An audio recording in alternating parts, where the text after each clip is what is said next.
तो effects of rotations के अंदर हमारे पास कुछ इफ़ेक्ट्स आते हैं कि अर्थ जब रोटेट करती है तो उसके कारण क्या इफ़ेक्ट्स होते हैं। पहला ये था कि डे और नाइट जो है कॉजेज़ होते हैं। दूसरा ये है टाइड्स, जो टाइड फॉर्मेशन होती है इसके कारण। Tides are another effect of the earth rotation if one lives near the sea coast and rise and fall in water level at different times of the day is visible. When the moon is directly overhead, its gravitational force pulls the water in the ocean and causes the water to rise. This is called high tides. When the moon is furthest from the earth, the water level recedes. This is called the low tides. This movement happens twice a day. तो ये जो tides formation है इसमें ये है कि जो भी सी कोस्ट के नज़दीक यानी कि समुद्र के तट के किनारे हमें देखने को मिलता है पानी में वाटर जो वो है वाटर का जो लेवल है वो राइज और फॉल्स होता रहता है। डिफरेंट टाइम्स के ऊपर हम देखते हैं कि समुद्र के अंदर बड़ी बड़ी लहरें उठती रहती हैं। तो ये कैसे होता है, क्यों होता है? ये तब होता है जब मून है हमारा डायरेक्टली ओवरहेड हो जाता है हमारे अर्थ के ऊपर ओवरहेड हो जाता है, तो जिसके कारण उसकी जो ग्रेविटेशनल पुल्स है वो वाटर को अपनी तरफ खींचती है। जो वो ग्रेविटेशनल एनर्जी है उसकी से जो आती है मून से, तो वो क्या करती है हमारे अर्थ के ऊपर प्रेजेंट जो वाटर है उसको अपनी तरफ फोर्सली पुल करती है, जिसके कारण पानी का जो उभार यानी कि ऊपर उठ जाता है, लहरें बनकर पानी ऊपर उठ जाता है, वाटर का जो लेवल है वो राइज हो जाता है। तो उस तरीके से हम बोलते हैं उसको हाई टाइड्स यानी कि ऊंची तरंगें, ऊंची लहरें।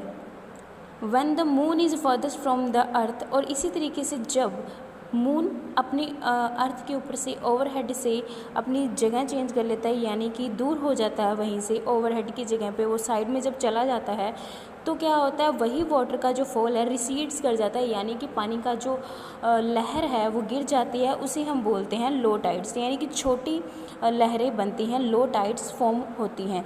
यानी कि अगर हम बात करें कि जो एक बार वाटर जो राइज़ किया तो बड़ी लहर बन गई और फिर वो नीचे आ गई एंड देन अगेन, तो इस तरीके से पानी की जो लहरें हैं वो फॉर्म होती रहती हैं। नेक्स्ट है हमारे पास रेवोल्यूशन। हमारे मोशन में आता है, अर्थ के मोशन में आता है कि जो मोशन होता है अर्थ का, एक रोटेशन होता है और दूसरा रेवोल्यूशन। तो रेवोल्यूशन में क्या है? The movement of the earth around the sun is called the revolution. The period taken by the earth to complete one revolution is called a year. 1 year is made about 360 days, 6 hours, 9 minutes and 9.9554 seconds.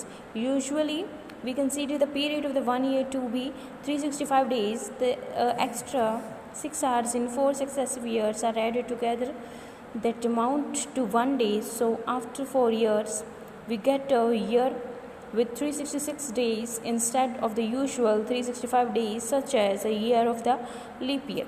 तब revolution क्या है? Revolution में ये है कि जो हमारी जो अर्थ है, अर्थ जो है सन के इर्द गिर्द घूमती है, उसको हम बोलते हैं रेवोल्यूशन। ये जो रेवोल्यूशन है पूरे एक साल में कंप्लीट होता है, यानी कि जो अर्थ है हमारी सन के अराउंड, जब वो इर्द उसके अराउंड घूमती है, रिवॉल्व करती है, तो उसको एक रिवोल्यूशन कंप्लीट करने में पूरा एक साल लग जाता है। और हमारा जो एक साल है उसमें 365 डेज़ होते हैं, साथ ही में 6 घंटे 9 मिनट और 9.54 सेकेंड्स होते हैं।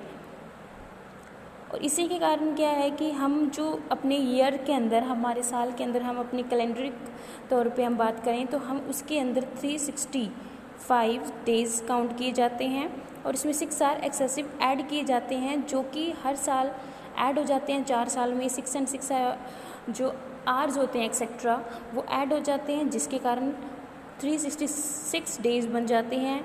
ये 4 साल बहुत होता है। जब जिस साल में 366 डेज़ होते हैं उस साल को हम बोलते हैं लीप ईयर, उस ईयर को बोला जाता है leap year.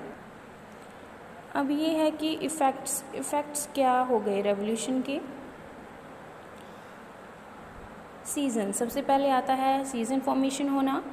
In general, there are 4 seasons: spring, summer, autumn or fall, winter. As the earth orbits around the sun, its axis always remains tilt at the 23.5 degree in the orbital path. तो season में सबसे पहले ये आता है कि हमारे पास 4 season है जनरली। समर हो गया, स्प्रिंग हो गया, ऑटम हो गया, विंटर हो गई।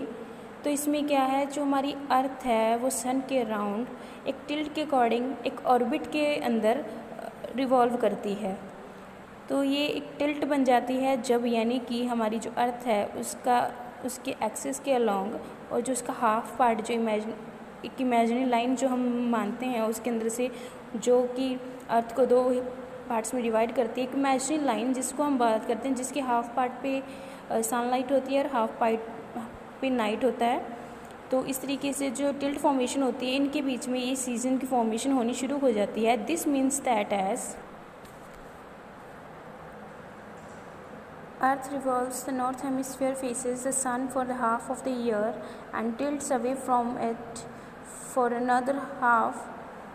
It means that different location on the earth faces the sun at various times of year. This constant inclination of the earth's on its axis combined with the revolution of the earth causes the different seasons.